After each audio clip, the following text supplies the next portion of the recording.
दोस्तों नमस्कार। Major tips signum channel में आपका स्वागत है। दोस्तों, जब मनुष्य के पास गरीबी आने वाली होती है या बुरे दिन आने वाले होते हैं, तो गरीबी और बुरे दिन आने से पहले जो प्रकृति होती है वो मनुष्य को संकेत देती है कि आप सुधर जाएं। लेकिन अज्ञानतावश या लापरवाहीवश मनुष्य अगर ऐसा नहीं करता है, अपने आप को नहीं सुधारता है, तो एक ना एक दिन वो गरीबी की चपेट में आ जाता है और इतनी दूर चला जाता है कि उसको फिर से अपना बनाने में काफ़ी समय लग जाता है और कभी कभी तो बन ही नहीं पाता है। दोस्तों, गरीबी के ये संकेत प्रकृति के द्वारा दिए जाते हैं। दोस्तों, आपको पता होना चाहिए कि प्राचीन समय में जब बारिश नहीं होती थी, बारिश होती थी या नहीं होती थी या कम होती थी, ज़्यादा होती थी, तो इन सब चीज़ों का पता तब के लोग पक्षियों के घोंसले से पता लगा लेते थे, चींटियों की चाल से, चींटियों के अंदाज से पता लगा लेते थे कि क्या होने वाला है। तो दोस्तों, आज भी वो संकेत हैं जिनके कि बस उन्हें अज्ञानतावश लोग जानते नहीं हैं। तो मैं आपको कुछ संकेत बताता हूँ। दोस्तों, अगर आपको चैनल अच्छा लगे तो ज़रूर सब्सक्राइब करिएगा। दोस्तों, गरीबी आने पर क्या संकेत होते हैं? दोस्तों, सबसे पहला संकेत ये होता है कि छोटी छोटी बातों पे लोगों में, परिवार के सदस्यों में मनमुटाव होने लगता है। दोस्तों, अगर ऐसा होने लगे तो समझ लीजिए कि आपके घर पे कोई बहुत बड़ी मुसीबत आने वाली है, लोगों में अलगाव होने वाला है। दोस्तों, छोटी छोटी बातें जो होती हैं वो बहुत बड़ा विकराल रूप ले लेती हैं। दोस्तों, जब दरिद्रता बढ़ने वाली होती है तो घर में छोटी छोटी बातों से इशारा होता है। सबसे पहली बात तो जनरल, जो घर में दूध उबलता है, दोस्तों दूध का उबलना कुछ लोग तो बहुत शुभ मानते हैं। दोस्तों, इसको शुभ मान भी लिया जाए, लेकिन अगर यही चीज़ रोज़ रोज़ होने लगे तो समझ लीजिए कि ये कोई अच्छे संकेत नहीं है। जिन घरों में दूध उबलता है, रोज़ लापरवाही के कारण उबलता है, तो दोस्तों उसके संकेत ये बताए गए हैं कि वो ये बताना चाहता है, प्रकृति ये बताना चाहती है कि वहाँ जहाँ पे ये हो रहा है वहाँ अचानक पैसों का खर्च बढ़ने वाला है। दूसरी चीज़ ये हो सकती है कि कोई बीमार होने वाला है, बीमारी बढ़ने वाली है। और दोस्तों, सबसे तीसरी चीज़ ये है कि ये भी माना जाता है कि अगर दूध बार बार उबल रहा है किसी घर में, तो घर के लोगों में दूरी बढ़ने वाली है। दोस्तों, इन संकेतों को, क्योंकि दूध तो जनरल सभी के यहाँ उबलता है, तो दोस्तों दूध उबालते समय बहुत ध्यान रखें, क्योंकि दूध जो होता है वो काफ़ी चीज़ें बता जाता है मनुष्य के प्रकृति के बारे में कि क्या होने वाला है। दोस्तों, दूसरी चीज़ है कि छिपकली।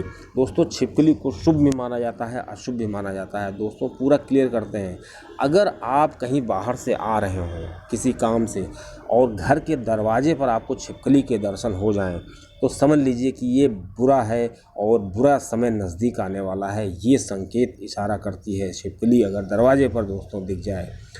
दोस्तों, बुरे समय में, और ये भी इशारा करती है छिपकली कि बुरे समय में आपको हिम्मत से काम लेना है, हिम्मत से काम लेना है। ये नहीं कि मतलब बुरा समय आ ही जाएगा, मतलब आप अलर्ट हो जाइए, बी अलर्ट, क्योंकि भगवान के वो दूत होते हैं।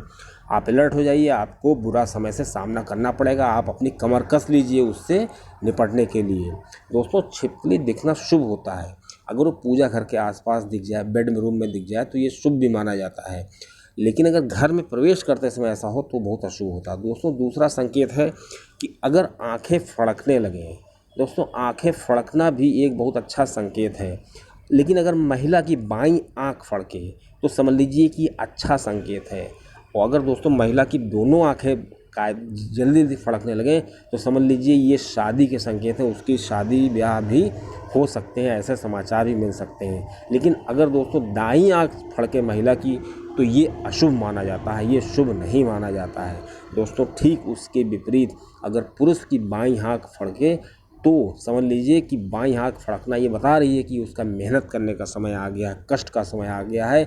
आने वाले समय में उसको कष्ट का सामना करना पड़ेगा, चुनौतियों का सामना करना पड़ेगा, परिवार की ज़रूरतों को पूर्ण करने के लिए उसको काफ़ी मशक्क़त करनी पड़ेगी। अगर दोस्तों पुरुष की दाईं आंख फड़के तो समझ लीजिए बहुत शुभ समाचार है, उसको कोई बहुत अच्छा समाचार, नौकरी को लेकर के, पैसे को लेकर के, रिश्ते को लेकर के कोई नया समाचार मिलने वाला है। दोस्तों, इन चीज़ों को नज़रअंदाज नहीं करना चाहिए। दोस्तों अगला सबसे व्यापक पैमाने पर जो हमें संकेत देती हैं वो तुलसी माता जी। तुलसी माता दोस्तों ईश्वर का एक तरीके से साक्षात ईश्वर का हमें दर्शन है, लक्ष्मी जी का रूप है। दोस्तों तुलसी जी अगर किसी घर में सूखने लगें, समझ लीजिए कि वहाँ दरिद्रता और मुसीबत आने वाली है। तुलसी जी सबसे पहले संकेत देती हैं। दोस्तों तुलसी जी एक और संकेत देती हैं, अगर तुलसी जी पर मंजरी ज़्यादा आ जाए तो मंजरी आने का मतलब है कि आपके ऊपर या जहाँ पर तुलसी लगी है वहाँ पे कोई बहुत बड़ा कार्य आने वाला है, जो एडिशनल पैसा खर्च कराने वाला कार्य आने वाला है, कोई बहुत बड़ी मुसीबत आने वाली है। तो मंजरी आने से पहले आप अलर्ट हो जाएं और मंजरी जहाँ पे हो तो उनको उस जगह पे दूसरा पौधा आप लगा सकते हैं। और दोस्तों तुलसी जी को सूखने न दें और तुलसी जी को ऐसा रखें कि उन पर डायरेक्ट धूप ना पड़े।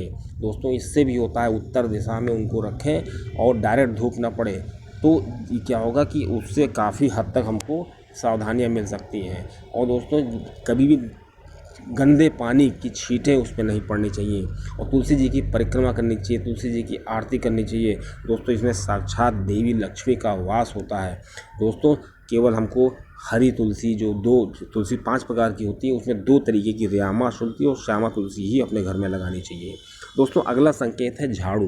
दोस्तों झाड़ू जो होता है श्री लक्ष्मी जी का रूप माना जाता है और झाड़ू बहुत चीज़ें हमको बता के जाता है। दोस्तों झाड़ू जो होता है लक्ष्मी जी का सूचक है और दोस्तों झाड़ू को कभी पैर नहीं लगाना चाहिए। अगर झाड़ू को पैर लग जाए तो उससे क्षमा मांगनी चाहिए। और दोस्तों अगर बच्चा अचानक कभी झाड़ू लगाने लगे कोई, तो समझ लीजिए कोई अनचाहा मेहमान आने वाला है, जिसको आप नहीं चाहते वो आने वाला है और बहुत मुसीबत का कारण बनने वाला है। दोस्तों सूर्यास्त के पास झाड़ू लगाना मुसीबत को मोल लेना है, आपका धन दौलत इससे प्रभावित हो सकती है। दोस्तों झाड़ू को उल्टा रखना बहुत अपशगुन माना जाता है। झाड़ू को कभी उल्टा नहीं रखना चाहिए, झाड़ू को हमेशा सीधा करके रखना चाहिए, खड़ा करके रखना चाहिए, सबसे अच्छी दिशा है।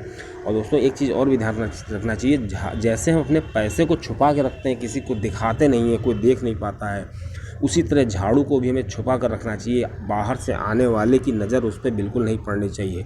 और दोस्तों झाड़ू की एक बहुत बड़ी ख़ास बात है, झाड़ू का एक स्थान बिल्कुल नियत होना चाहिए, उसी नियत स्थान पे झाड़ू रखना चाहिए। जैसे कि हमारा बटुआ होता है, हमारे पैसे रखने का स्थान होता है, वो एक नियत होता है, उसी तरह झाड़ू को जब हम वो स्थान देंगे तभी जाके हमारे घर में बरकत होगी। तो झाड़ू को दोस्तों बहुत ही हल्के में नहीं लेना चाहिए। अगर झाड़ू से कभी पैर लग जाए तो उसकी माफ़ी मांगनी चाहिए। और दोस्तों झाड़ू लाने का भी नियम होता है, ये नहीं कि किसी भी दिन झाड़ू हमने फेंक दिया और किसी भी दिन झाड़ू ले आए।